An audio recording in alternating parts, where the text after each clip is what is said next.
বিসমিল্লাহির রহমানির রহিম। আসসালামু আলাইকুম ওয়া রাহমাতুল্লাহি ওয়া বারাকাতুহু। অষ্টম শ্রেণীর সুপ্রিয় শিক্ষার্থীবৃন্দ, ইটস এমডি রহমানস টেকনোলজি চ্যানেলের পক্ষ থেকে শুভেচ্ছা ও স্বাগতম। প্রিয় শিক্ষার্থীরা, এখনো যারা তোমরা আমার চ্যানেলটি সাবস্ক্রাইব করোনি, দ্রুত চ্যানেলটি সাবস্ক্রাইব করে চ্যানেলের সঙ্গে থাকো, তাহলে সুন্দর সুন্দর ভিডিও ক্লাস তোমরা পেয়ে যাবে। প্রিয় শিক্ষার্থীরা, অষ্টম শ্রেণীর গণিত বিষয়ের উপরে আমি তোমাদের জন্য আরেকটি নতুন ক্লাস নিয়ে এসেছি। আজকের ক্লাসের বিষয় হলো অধ্যায় ১ অনুশীলনী ১ প্যাটার্ন বিষয়। তাহলে শুরুতেই আমাদের একটা প্রশ্ন আসছে, জাগে যে প্যাটার্নটা কি? চলো কিছু চিত্র আমরা খেয়াল করি।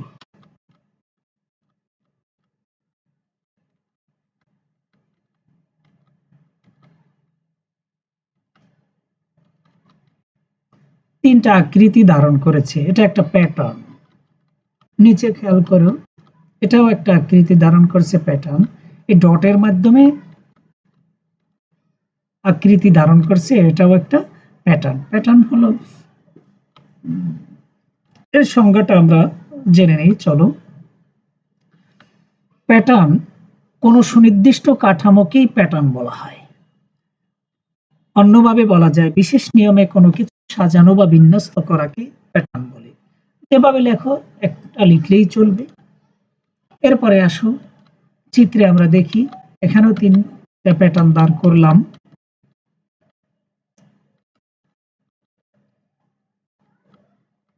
স্বাভাবিক সংখ্যা কি? সকল ধনাত্মক পূর্ণ সংখ্যাই স্বাভাবিক সংখ্যা, যেমন ১, ২, ৩, ৪ ইত্যাদি। একে আমরা অনেক সময় ক্রমিক সংখ্যাও বলে থাকি। মৌলিক সংখ্যা কি? আমাদের এই পাঠের ভিতরে এই প্রশ্নগুলো আসবে। একের চেয়ে বড় যেসব সংখ্যার এক ও সংখ্যাটি ছাড়া অন্য কোনো গুণনীয়ক নেই, সেগুলো মৌলিক সংখ্যা, যথা ২, ৩, ৫, ৭, ১১ ইত্যাদি। বিশেষ দ্রষ্টব্য, সবচেয়ে ছোট মৌলিক সংখ্যা ২। একমাত্র ২ ছাড়া সকল মৌলিক সংখ্যাই বেজোড়। চলো ছাঁকনি পদ্ধতিতে আমরা মৌলিক সংখ্যা নির্ণয় করি। সবচেয়ে ছোট মৌলিক সংখ্যা ২। ২ এর যত গুণিতক আছে সেগুলো মৌলিক সংখ্যা নয়, কেটে দিলাম। ৩ মৌলিক সংখ্যা, ৩ এর যত গুণিতক আছে তাও কেটে দিলাম, এগুলোও মৌলিক সংখ্যা নয়। ৫ এর যত গুণিতক আছে তাও কেটে দিলাম, সেগুলোও মৌলিক সংখ্যা নয়। ৭ এর যত গুণিতক আছে সেগুলোও কেটে দিলাম, সেগুলোও মৌলিক সংখ্যা নয়। তাহলে আমরা মৌলিক সংখ্যা মোটামুটি পেয়ে গেলাম। ১ থেকে ১০ পর্যন্ত ৪টি, ১১ থেকে ২০ পর্যন্ত ৪টি, ২১ থেকে ৩০ ২টি, ৩১ থেকে ৪০ ২টি, ৪১ থেকে ৫০ ৩টি, ৫১ থেকে ৬০ ২টি, ৬১ থেকে ৭০ ২টি, ৭১ থেকে ৮০ ৩টি, ৮১ থেকে ৯০ ২টি, ৯১ থেকে ১০০ এখানে একটি মৌলিক সংখ্যা মাত্র। এই টোটাল ২৫টি মৌলিক সংখ্যা ১ থেকে ১০০ পর্যন্ত। এক বিশেষ সংখ্যা, এটা মৌলিক সংখ্যা নয়। প্রিয় শিক্ষার্থীরা, চলো ১ থেকে ১০ পর্যন্ত মৌলিক সংখ্যা কয়টি এগুলো তোমরা ইতিপূর্বে জেনেছ। ১ থেকে ১০০ পর্যন্ত মৌলিক সংখ্যা ২৫টি। প্রশ্ন, ম্যাজিক বর্গ কি? এটাও এই চ্যাপ্টারের একটি গুরুত্বপূর্ণ বিষয়। একটি বর্গক্ষেত্রকে দৈর্ঘ্য প্রস্থ বরাবর সমান ভাগে ভাগ করে স্বাভাবিক সংখ্যাগুলোকে এমন একটি কৌশলে বসানো হয় যাতে সংখ্যাগুলো পাশাপাশি উপর নিচ কোণাকুণি যোগফল সমান হয়। এরূপ উপস্থাপিত কৌশলকেই ম্যাজিক বর্গ বলে। ৩ ক্রমের ম্যাজিক সংখ্যা ১৫। দেখো, ১ থেকে ৯ পর্যন্ত ৯টি স্বাভাবিক সংখ্যাকে সাজানো হয়েছে। যেভাবেই তুমি যোগ করো, যোগফল ১৫ হয়েছে। তাহলে এটা সাজানোর একটা কৌশল আছে। ২, ৪, ৬, ৮, কোণাকুণি ২, ৪, ৬, ৮। এরপরে ১, ৩, ৫, ৭, ৯। খুবই সহজ এটা। এরপরে দেখো, এর উপরে আমরা আরেকটা ম্যাজিক বর্গ সাজাতে পারি। দেখো, ২ কে যদি আমরা ২২ বানাই, ১২ বানাই, ৯ কে ১৯ বানাই, ১৪ কে ১ কে ৪ কে ১৪ বানাই, তাহলে এর ম্যাজিক সংখ্যা আসবে ৪৫। চলো সেটা কিভাবে দেখে নেই।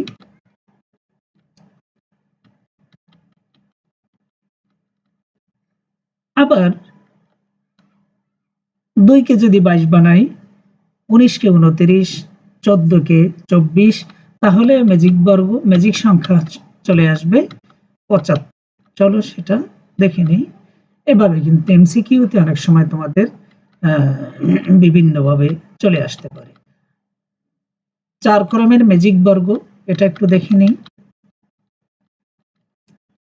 এটারও একটা সহজতর নিয়ম আবিষ্কার করে দিয়েছি, দেখো কিভাবে করবে। 1 বিপরীত দিকে 2 উপরে 15, 3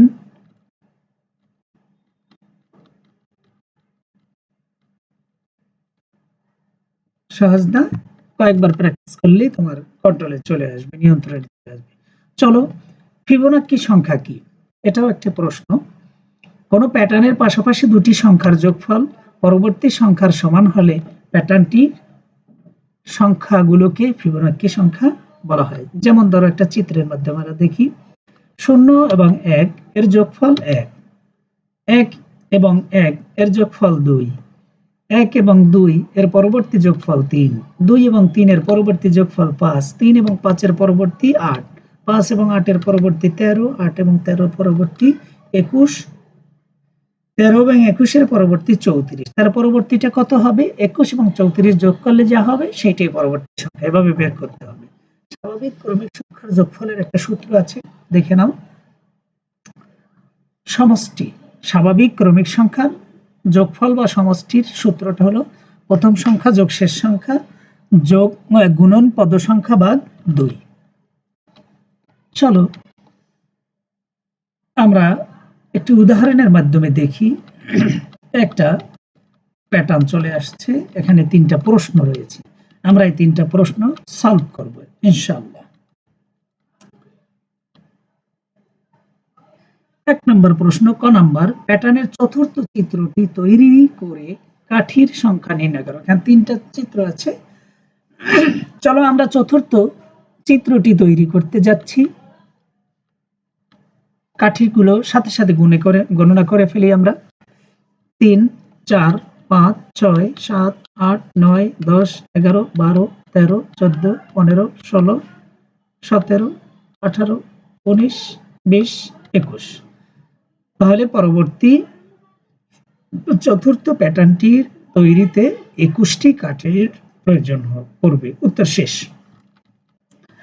চলো 6 নম্বর প্রশ্ন, প্যাটার্নটি কোন বীজগণিতীয় রাশিকে সমর্থন করে তা যুক্তি সহ উপস্থাপন করো। প্রথম প্যাটার্নে কাঠি ছিল 6টি, 6কে আমরা বীজগণিতীয় রাশিতে এভাবে নিয়ে আসতে পারি 5 গুণন 1 যোগ 1।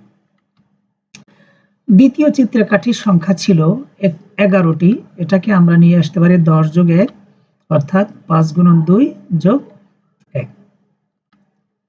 তৃতীয় চিত্রে কাঠির সংখ্যা ছিল 16টি, এটাকে আমরা বীজগণিতীয় রাশিতে এভাবে নিয়ে আসতে পারি 5 গুণন 3 যোগ 1।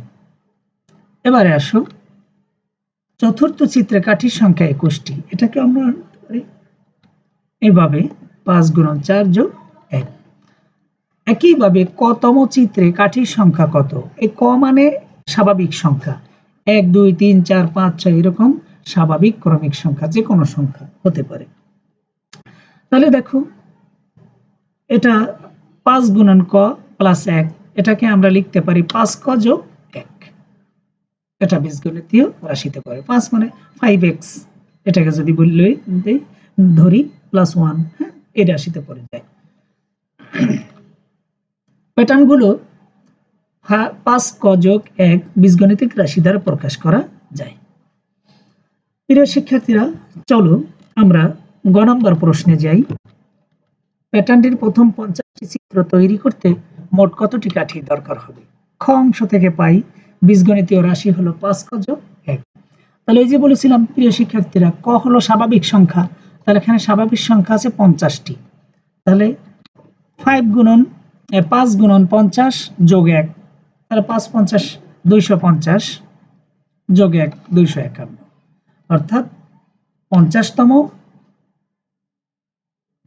অর্থাৎ প্যাটার্নগুলোর কাঠির সংখ্যাগুলোর সমষ্টি হবে 50তম প্যাটার্নটির কাঠির সংখ্যা হলো 251টি।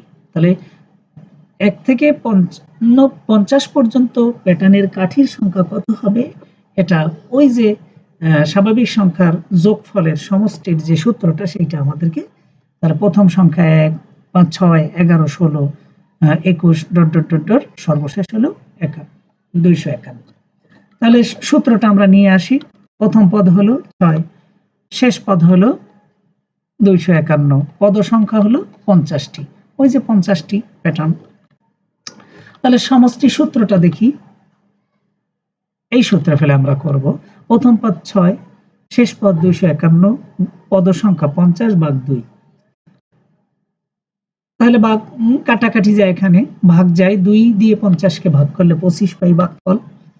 তাহলে অনেকটা আমাদের জন্য ইজি হয়ে যাবে। আর 6 এর সাথে 251 যোগ করলে পাই 257 যোগ গুণন 25, গুণফল 6425। অর্থাৎ সুতরাং 50টি প্যাটার্ন তৈরিতে প্রয়োজনীয় কাঠির সংখ্যা হবে 6425টি। প্রিয় শিক্ষার্থীরা, অনুশীলনের মধ্যে 12 নম্বর একটা প্যাটার্ন রয়েছে অঙ্ক, সেটা ঠিক ওই একই রকম, সেটা তোমাদেরকে দেখিয়ে দিচ্ছি। এই যে প্যাটার্নটা দেখো, এখানেও 3টি প্রশ্ন রয়েছে। তাহলে ক নম্বরে আছে চতুর্থ চিত্রে জিয়া সেলাইয়ের কাঠির সংখ্যা বের করো। তাহলে চতুর্থ ওই পূর্বের ন্যায় কাঠিগুলো একটু গণনা করে ফেলি। চিত্র হতে দেখা যায় কাঠির সংখ্যা 9টি। খ নম্বরে দেখো একটু চিত্রে 3 একটা সংখ্যা, 5 একটা সংখ্যা, 7 একটা সংখ্যা। অর্থাৎ প্রথম প্যাটার্নে কাঠির সংখ্যা ছিল 3টি, দ্বিতীয় প্যাটার্নে কাঠির সংখ্যা ছিল 5টি, তৃতীয় প্যাটার্নে কাঠির সংখ্যা ছিল 7টি। দেখো 3 থেকে 5 এর ডিফারেন্স হলো 2, 7 থেকে 5 এর ডিফারেন্স 2, ব্যবধান হলো 2 করে। এবার দেখো আমরা সমাধানে যাই। প্যাটার্নটির পরবর্তী সংখ্যাটি কিভাবে বের করবে তা ব্যাখ্যা করো। এখানে প্রথম, দ্বিতীয়, তৃতীয় চিত্রে কাঠির সংখ্যা 3, 5, 7 তালিকার সংখ্যা। পাশাপাশি দুইটি সংখ্যার পার্থক্য 2, খেয়াল করে পূর্বে প্রতিবারে পাশাপাশি সংখ্যাদের পার্থক্য 2 হয়েছে। কাজেই পরবর্তী সংখ্যা পেতে হলে আমাদেরকে 7-এর সাথে 2 যোগ করতে হবে। তার মানে পরবর্তী সংখ্যাটা হলো 7 যোগ 2 অর্থাৎ 9।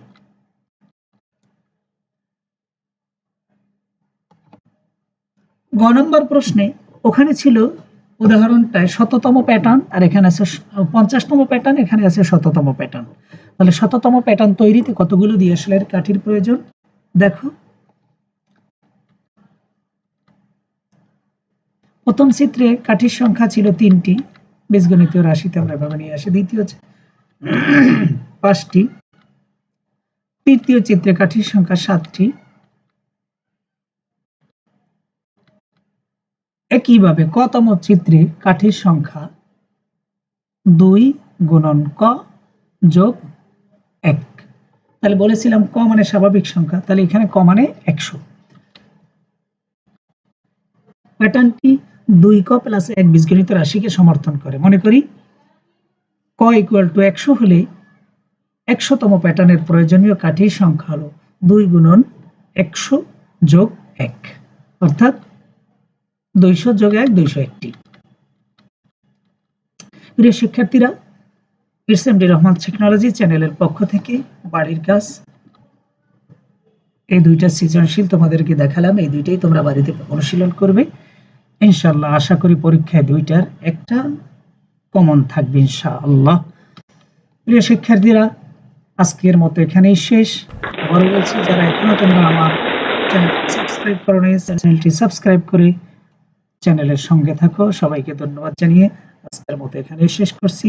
আসসালামু আলাইকুম ওয়া রাহমাতুল্লাহি ওয়া বারাকাতুহু।